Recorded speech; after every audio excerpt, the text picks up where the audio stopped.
Hello friends, welcome to this channel stock market info. तो चलिए friends, video को start करते हैं। एक नॉलेज पर्पस वाला वीडियो ही फ्रेंड्स मैंने बनाया आपके लिए, तो आप इस वीडियो को एंड तक देख सकते हो। एंड आई होप कि आपको स्टॉक मार्केट के रिलेटेड बहुत सारी नॉलेज मिलेगी इस वीडियो से। तो सबसे पहले फ्रेंड्स, आप देख सकते हो वीडियो में मैं डिस्कस करूंगी क्वांट म्यूचुअल फंड। तो अगर आप म्यूचुअल फंड इंडस्ट्री को ट्रैक करते हो तो आपने सुना होगा क्वांट म्यूचुअल फंड क्या होता है। तो यस फ्रेंड्स, इस एएमसी ने या इस म्यूचुअल फंड कंपनी ने ना अपनी कुछ इन्वेस्टमेंट स्ट्रैटेजीज सामने रखी हैं इंडियन इकोनॉमी को लेकर के at present currently Indian economy में कैसी इन्वेस्टमेंट स्ट्रैटेजीज जो हैं वर्क करेंगी। और उसके साथ साथ फ्रेंड्स, उन्होंने अपना जो है एक सेक्टर भी बताया कि किस सेक्टर में उन्होंने अपना जो है एक्सपोजर है इस बार इंक्रीज किया है इस क्वार्टर में। तो सारी फ्रेंड्स चीज़ें को डिस्कस करेंगे, तो एंड तक वीडियो में बने रहिए। तो सबसे पहले फ्रेंड्स, उन्होंने इंडियन इकोनॉमी को लेकर ये बात की है कि नो डाउट कि क्रूड ऑयल इंक्रीज हुआ है, वॉलेटाइल है, अभी भी एक लोअर साइड पर जो है सेटल अभी भी नहीं हुआ है। जियोपॉलिटिकल टेंशंस बनी हुई हैं, उसका इम्पैक्ट हम देख रहे हैं कि कैसे आ सकता है आने वाले टाइम में इन्फ्लेशन पर, सारी चीज़ों पर, जीडीपी पर। तो ये सारी चीज़ें undoubtedly friends quant mutual fund ने कहा कि इसको हम कंसिडर करते हैं, क्योंकि नो डाउट फ्रेंड्स, अगर कोई भी इन्वेस्टर है तो उसको ना डाउनसाइड का रिस्क पता होना चाहिए कि अगर आप इन्वेस्ट कर रहे हो आपको पता होना चाहिए कि क्या ऐसे पैरामीटर्स हैं जिसकी वजह से आपकी इन्वेस्टमेंट नीचे भी जा सकती है। तो ऐसा ही क्वांट म्यूचुअल फंड ने कहा कि नो डाउट ये कुछ रिस्क बने हुए हैं इंडियन इकोनॉमी के लिए, बट कुछ पॉजिटिव बातें हैं जो इंडियन इकोनॉमी को ग्रोथ दे सकती हैं। वो है first friends, free trade agreement. Indian economy ने फ्रेंड्स, जैसे कि हम भी न्यूज़ कवर करते रहते हैं कि बहुत सारे फ्री ट्रेड एग्रीमेंट्स अनाउंस किए हैं, उन्होंने साइन किए हैं, ठीक है ना। तो इससे होगा क्या फ्रेंड्स, जैसे जैसे इंक्रीज होगा ना फ्री ट्रेड एग्रीमेंट्स जितने साइन होंगे, उससे होता क्या है, एक्सपोर्ट्स इंक्रीज होते हैं, आने वाले टाइम में कंजम्पशन इंक्रीज होगी, उसके बाद फ्रेंड्स उसका डायरेक्टली इंपैक्ट होता है जीडीपी पर। तो ओवरऑल जो है जितने ज़्यादा पार्टनरशिप्स होती हैं, जितने ज़्यादा एग्रीमेंट्स होते हैं, उसका इंडियन इकोनॉमी को आने वाले टाइम में बहुत ज़्यादा बेनिफिट मिल सकता है, ग्रोथ हो सकती है। तो ये एक पॉजिटिव पॉइंट है इंडियन इकोनॉमी के लिए, जो आने वाले टाइम के लिए ग्रोथ दे सकता है इंडियन इकोनॉमी को, एंड इवेंचुअली स्टॉक मार्केट भी तो साथ साथ ग्रो करेगी। तो जितने ज़्यादा free trade agreements Indian economy ने किए हैं या करेंगे, वो एक पॉजिटिव ट्रिगर ही बन सकता है इकोनॉमी के लिए। उसके बाद friends, yes, domestic consumption. Quant mutual fund का ये मानना है कि इंडिया की जो डोमेस्टिक कंजम्पशन है ना, वो बहुत ही ज़्यादा स्ट्रांग है और इंटैक्ट रही है अब तक। और ये फर्स्ट एंड ओनली रीज़न पता है क्या है फ्रेंड्स? Yes, GST cut. जो जीएसटी कट का इम्पैक्ट अभी तक हम देख रहे हैं कि जो हम रिजल्ट्स देख रहे हैं, और साफ साफ फ्रेंड्स रिजल्ट्स में हमें सब कुछ दिख जाता है। जैसे कि ऑटो सेक्टर के रिजल्ट्स आए, बहुत ही अच्छे आए हैं, एफएमसीजी कंपनीज के रिजल्ट्स अच्छे आए हैं, पेंट कंपनीज के रिजल्ट्स अच्छे आए हैं। नो डाउट कुछ ऐसी कंपनीज हैं जिनका इम्पैक्ट पड़ा है क्रूड ऑयल की वजह से, तो उनके रिजल्ट्स खराब हैं। लेकिन जो कंजम्पशन वाली कंपनीज हैं, जो कंजम्पशन सेक्टर है, उनके रिजल्ट्स बहुत ही ज़्यादा अच्छे आए हैं। और ये प्योरली एक ही रीज़न था, जीएसटी कट का इम्पैक्ट अभी तक हम आता देख रहे हैं कि उसने डिमांड को इंटैक्ट रखा है, डिमांड में कोई कमी नहीं आई है। तो जो इंडिया की स्ट्रॉन्ग डोमेस्टिक डिमांड है ना, ये एक पॉजिटिव पॉइंट है इंडियन इकोनॉमी के लिए, ऐसा क्वांट म्यूचुअल फंड को लगता है। थर्ड है फ्रेंड्स, डीआईएस की बाइंग। नो डाउट फ्रेंड्स, जो एक हेल्दी सपोर्ट स्टॉक मार्केट में आपको दिख रही है कि एक अच्छे लेवल पर जो है मार्केट ट्रेड कर रहा है। नो डाउट कि ऊपर जाने के ट्रिगर्स अगर हमारे पास कम है, लेकिन नीचे जाने के ट्रिगर्स जो हैं उसको होल्ड करके रखा है डीआईएस की बाइंग ने।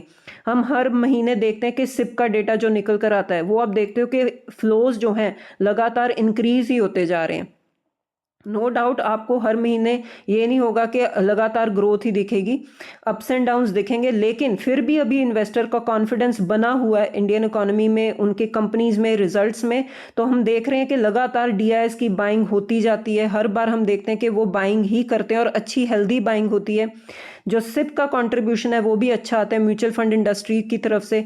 तो ये सारी चीज़ें क्या है, एक हेल्दी कॉन्फिडेंस शो करती हैं इन्वेस्टर का इंडियन इकोनॉमी में। तो ये एक और रीज़न है फ्रेंड्स इंडियन इकोनॉमी की ग्रोथ के लिए, ऐसा क्वांट म्यूचुअल फंड को लगता है, जिससे आने वाले टाइम में एक अच्छी हेल्दी ग्रोथ हम देख सकते हैं। उसके बाद फ्रेंड्स, उन्होंने ये भी कहा कि नो डाउट कि आने वाले टाइम में हो सकता है कि कुछ टाइम पीरियड के लिए हम देखेंगे कि मार्केट कंसोलिडेट ही करेगी। कंसोलिडेट मतलब एक ही लेवल, एक ही जोन पर जो है ट्रेड करेगी। वो हम देख ही रहे हैं पिछले 1.5-2 साल से कि मार्केट अगर ज़्यादा नीचे नहीं गई तो मार्केट ज़्यादा ऊपर भी नहीं गई, क्योंकि एक ही जोन में स्टक हुई पड़ी है। पहले कुछ रीजंस थे टेरिफ्स को लेकर, इसीलिए मार्केट ने ऊपर मूव करना थोड़ा सा मुश्किल था।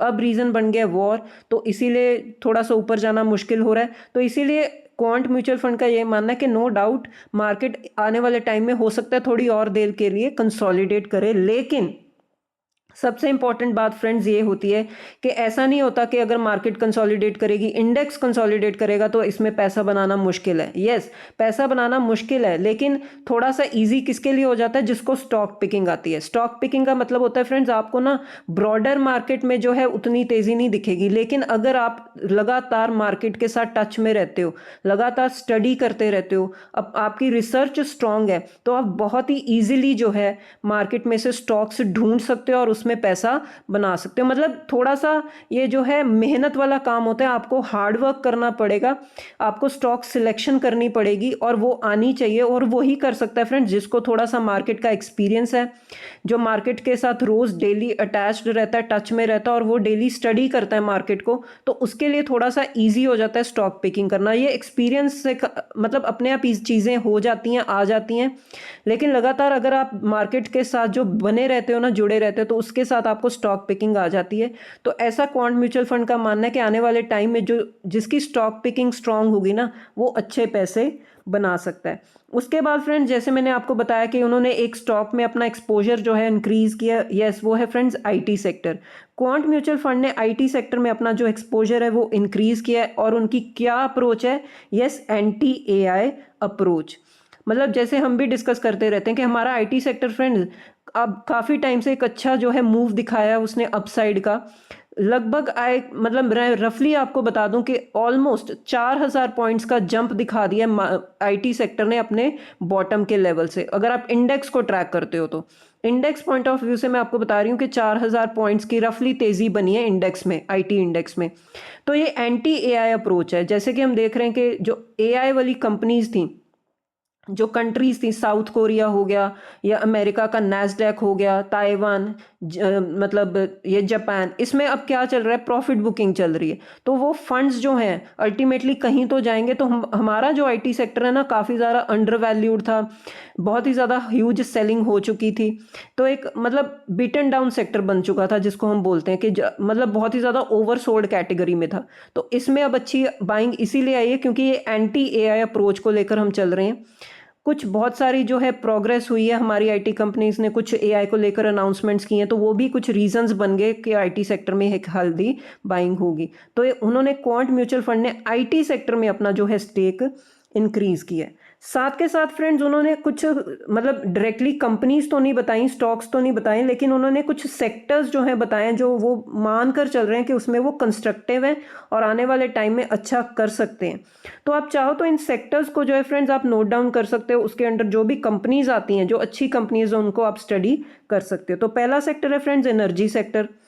No doubt power sector, energy sector आप बोल सकते हो क्योंकि पावर की डिमांड बहुत ही ज़्यादा है इंडियन इकोनॉमी, मतलब हमारी कंट्री में भी, क्योंकि गर्मी बहुत ज़्यादा थी। आने वाले टाइम में डेटा सेंटर को लेकर भी पावर सेक्टर की डिमांड ज़्यादा ही रहेगी। तो एनर्जी सेक्टर को लेकर वो बहुत ज़्यादा कंस्ट्रक्टिव है। लार्ज इंफ्रास्ट्रक्चर को लेकर बहुत ज़्यादा कंस्ट्रक्टिव है, क्योंकि फ्रेंड्स ये जो इंडियन इकोनॉमी के ये जो सेक्टर्स है ना, इंफ्रास्ट्रक्चर सेक्टर जो है ये एवरग्रीन सेक्टर होता है, इसमें कभी भी मंदी नहीं आ सकती। No doubt ups and downs आएंगे, आपको वैल्यूएशंस चेक करनी पड़ेंगी, लेकिन इंफ्रास्ट्रक्चर सेक्टर ना एक डेवलपिंग इकोनॉमी के लिए बहुत ही ज़्यादा ग्रोइंग सेक्टर होता है।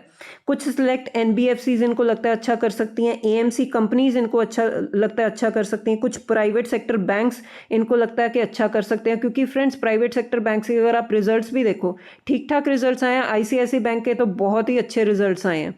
उसके बाद एचडीएफसी बैंक ने थोड़ा सा डिसअपॉइंट किया क्योंकि उनके कंपनी में कुछ गवर्नेंस के भी इश्यूज हैं, नो डाउट, लेकिन कुछ प्राइवेट बैंक्स जो है अच्छा कर सकते हैं। होटल सेक्टर इनको बहुत अच्छा लग रहा है। फार्मास्यूटिकल जो सेक्टर है उनके भी रिजल्ट्स बहुत अच्छे आए हैं, क्वांट म्यूचुअल फंड को ये सेक्टर भी अच्छा लग रहा है। Telecom and data centre themes ये बहुत अच्छा कर सकती हैं। जैसे कि टेलीकॉम सेक्टर में फ्रेंड्स इनडायरेक्टली आपको बता दूं, जो केबल एंड वायर सेक्टर की कंपनीज हैं वो अच्छा कर रही हैं। डेटा सेंटर की थीम तो है ही ग्रोइंग सेक्टर है, जिसमें हमारी गवर्नमेंट भी सपोर्ट कर रही है। इसमें पावर कंपनीज अच्छा कर सकती हैं, एसी वाली कंपनीज अच्छा कर सकती हैं क्योंकि कूलिंग की रिक्वायरमेंट बहुत ज़्यादा होती है। वाटर कंपनीज बहुत अच्छा कर सकते हैं क्योंकि कूलिंग के लिए वाटर भी चाहिए। तो ये सारी जो कंपनीज हैं ना फ्रेंड्स, ये सेक्टर्स हैं, इनको आप स्टडी कर सकते हो। आने वाले टाइम में जो है एक अच्छी ग्रोथ दिखा सकते हैं और क्वांट म्यूचुअल फंड बहुत ही ज़्यादा कंस्ट्रक्टिव है इन सेक्टर्स को लेकर। तो फ्रेंड्स आप सेक्टर्स को नोट डाउन कर सकते हो। अगेन फ्रेंड्स डिस्क्लेमर है, कोई रिकमेंडेशन वाला वीडियो नहीं है, जस्ट हम स्टडी कर रहे हैं क्योंकि ये म्यूचुअल फंड कंपनीज भी तो लगातार इन्वेस्टमेंट्स करती रहती हैं, पोर्टफोलियो को रीशफल करती रहती हैं।